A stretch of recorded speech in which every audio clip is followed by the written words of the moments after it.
Support comes from Missouri Forest Products Association, committed to sustainable and sound conservation of the state's forests, which support more than 41,000 Missouri jobs, resulting in a $10 billion industry. ChooseWood.com. We hope you enjoy listening to this podcast of St. Louis on the Air, brought to you by University College at Washington University, with undergraduate and graduate programs part-time, evening, and online. University College at Washington University, offering world-class education within reach. Welcome to St. Louis on the Air. I'm Don Marsh. On yesterday's program, I talked with longtime political reporter Joe Maness, who is retiring, and today we check in with our Linda Lockhart, who is also joining the ranks of retirees. Linda Lockhart has worked in journalism for 44 years. She started at the St. Louis Post-Dispatch, went elsewhere for several years, came back to the Post-Dispatch, and she ended her career with St. Louis Public Radio. Linda talked earlier this week with our producer, Alex Hoyer. Alex first asked Linda what was coming to her mind as she neared retirement. I think about all the changes that I've seen that have come in the industry, all the great opportunities I've had, the wonderful people I've met, the things that I have learned. I think throughout the years I've always said the reason I like this business is because I get to learn something new every day. And that's been true. I mean, even today, the things that last story I edited earlier about Alzheimer's disease and how it affects African Americans. There were things that I kind of knew, but I didn't know, and it was just very interesting. And to be able to share that information with people and tell stories is something that I've just always wanted to be a part of. So I feel very thankful that I've had this opportunity. What was it like when you entered the business? Back in the dark ages. Well, I walked into the Post-Dispatch newsroom in the summer of 1974 when there were still spittoons. There were guys that had spittoons by their desks and, chewed snuff. And there were other guys that had bottles of hard alcohol in their bottom drawer. And the telephones were ringing and the AP bell was dinging and there was just noise and people yelling and calling out for copy boy to come and get their stories and take them over from the reporters to the editors. And now we're in this room that's so quiet. And people are like, oh, I'm trying to work. I can't think. Can you guys keep it down over there? And it's like, I learned how to tune things out. I mean, we were on manual typewriters that were going that clack, clack, clickety, clack, tap, tap with people that typed with 2 fingers or 1 finger. I had typing class in high school, so I kind of knew how to type. But, I went from typewriters to computers and now digital. I remember people talking here about recording on tape and editing the tape, but we don't have tape anymore. It's But all people just... still say it. They still say it, exactly. So there weren't a lot of... I came in, in the 70s when there were growing numbers of women coming into the newsroom. There were growing numbers of people of color, African Americans, especially in St. Louis. So I did see a good opportunity of diversity in the newsroom. I came in at a good time, I think, there. But unfortunately, I almost feel like a lot of news agencies are sliding back the other direction. I feel fortunate to have been able to work here at St. Louis Public Radio, which has a very diverse workforce compared to others. We could certainly do more, and as we continue to hire and grow, we see opportunities to keep our workforce reflective of our community. And I think that's a very important thing in telling stories of the people around us. We all can learn, and certainly I learned lots of stories about people who weren't like me. So it's not saying that certain groups of people can only cover their own groups, because obviously, I went and covered issues that in South St. Louis County and Jefferson County and Franklin County that had nothing related to my personal experience in the lives of the people there, but I told their stories. And so now when I see a young white reporter who's maybe sent off into an African American neighborhood and feels a little anxious about it, I think back about, nobody held my hand when they sent me off to that farmer and asked me to interview him about down in Waterloo, Illinois, about having an airport come and cover up his field. It would never happened, but the airport never happened, but I had to go down there and talk to farmers, and they would lose their soybean fields. So I enjoyed learning those kind of things. I think when I first got into public media and public radio was when I was living in Minnesota. I worked for the newspaper in the Twin Cities, and I began to listen to Minnesota public radio. And when I first heard a story about fly fishing in North Dakota, and I had a driveway moment where I just got caught up in the storytelling, And again, I learned something new, and I was able to just sit there and listen. And I may never go fly fishing in North Dakota, but it was a good story. It was well told, and it held my interest. And that's what I've always liked about public media, is that they tell stories that maybe they relate to me, maybe they don't, but they inform me and help me understand more about the greater world. So I feel fortunate now to be able to work at this institution. You were talking about representation and diversity in newsrooms and mentioned that you think that we may have regressed a little bit in terms of, and this is media as a whole. What leads you to believe that? Well, it's the studies by the American Association of Newspaper Editors, ASNE, that set out a call back in the 1970s that we wanted to have parity in newsrooms and have newsrooms reflect the communities that they live in, and they're nowhere close. In fact, when they asked for updated reporting, many newsrooms around the country didn't even bother to answer the questions. Newspapers have downsized considerably and have laid people off. People have been frustrated. There have been people who have worked in news organizations who have felt that they have been discriminated against within those institutions and not given a fair chance, not treated equally, and have left the business. There's not the same push in schools. You know, when I went to journalism school at the University of Missouri in Columbia, it was because of a designated scholarship from the Post-Dispatch, because they wanted to grow their own minority population of reporters, because they recognized they didn't have any reporters of color, or very, very few, and wanted to start making sure they had quality candidates and quality, well-trained reporters. That scholarship program no longer exists, okay?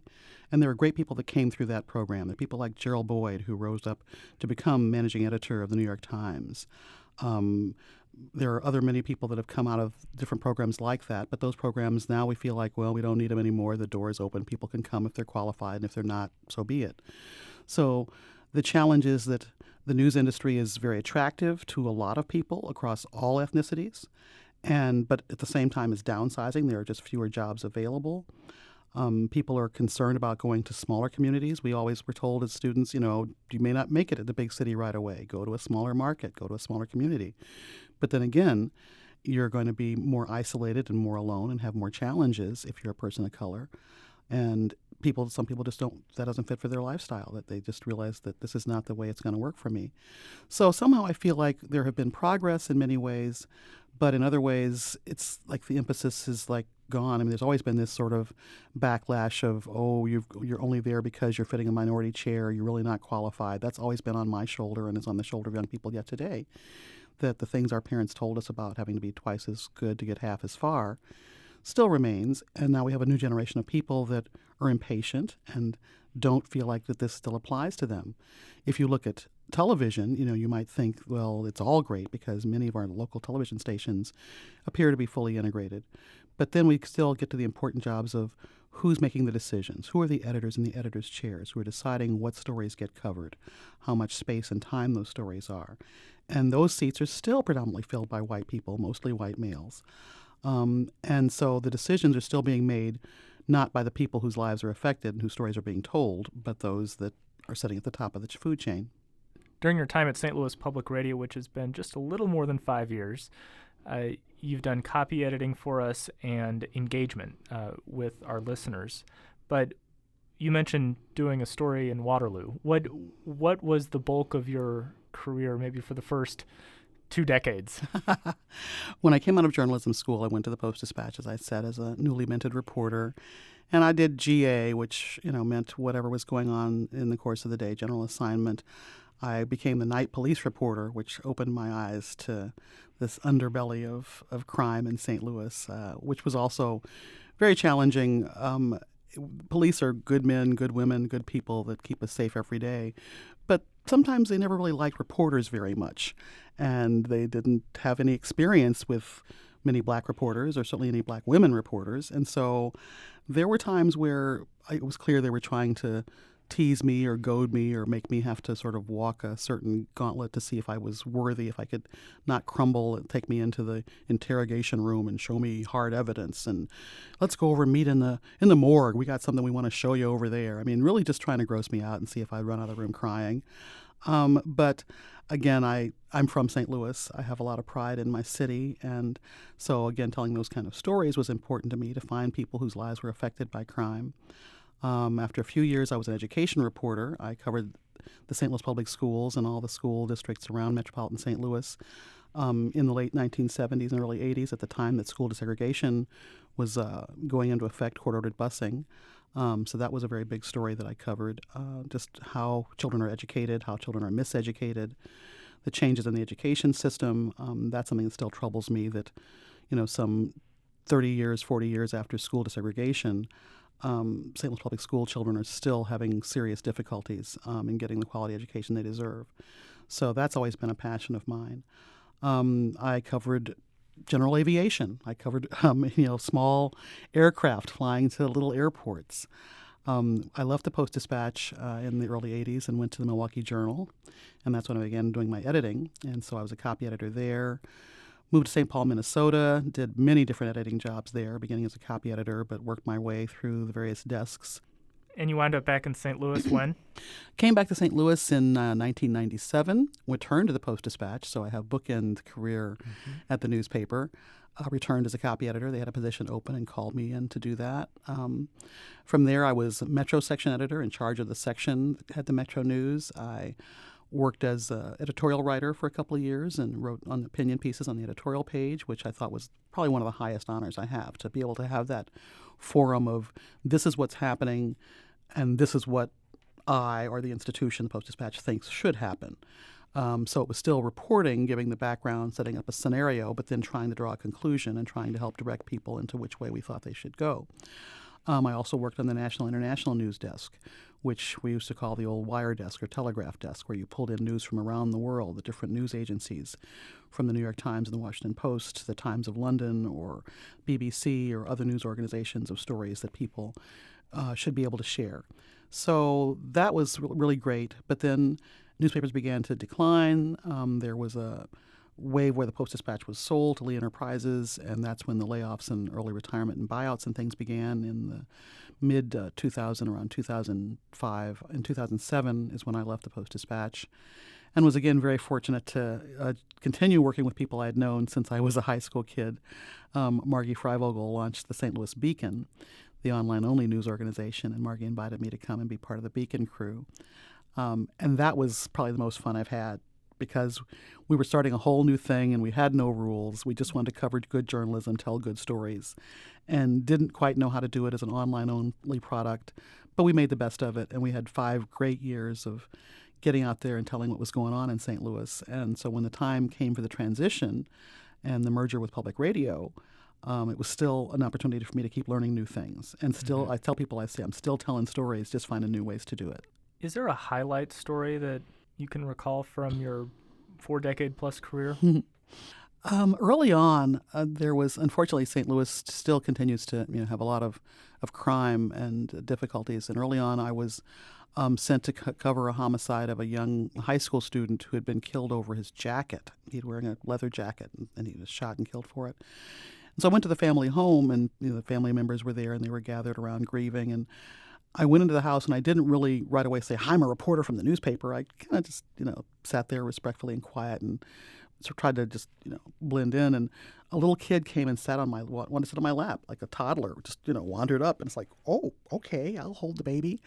And so somebody's like, "Well, who are you? You're not a relative," or whatever. Adults finally recognized me, and, I had finally explained, who I was. And somehow just the time that I didn't just barge in and pull out my notebook and start interviewing right away, but took time to respect people that were in their grief, they were ready to talk to me. I feel like if I just knocked on the door and said, "Hey, I'm from the newspaper, I want to interview somebody," they might have said, "No, that's not a good time." But the door was open. I went in the house. I sat down. I made friends. And they told me a great story. It was a sad story, but it was a family's story. And I think I tried to do that family justice by telling the story of their lost child. And you showed them respect. And I showed them respect. So, I think one point I met President Jimmy Carter, which was very exciting for me. I've been active throughout most of my career with the National Association of Black Journalists, and I held national office. I was national secretary back in the 1970s. I'm a founder of the St. Louis chapter of Black Journalists here, which has, again, had its 40th anniversary a couple of years ago.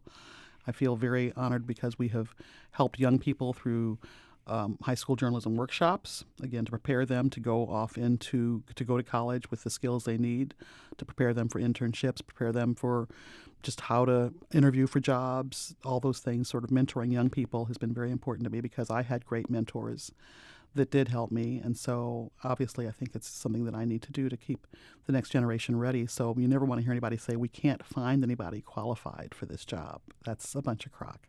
That's St. Louis Public Radio copy editor and outreach specialist Linda Lockhart talking with producer Alex Hoyer. Linda retired this week after working in journalism for 44 years. We wish her well. Support comes from the Missouri Forest Products Association, providing more than 41,000 jobs in the production of wood pallets, railroad ties, white oak barrels, hardwood floors, and more. Details at choosewood.com.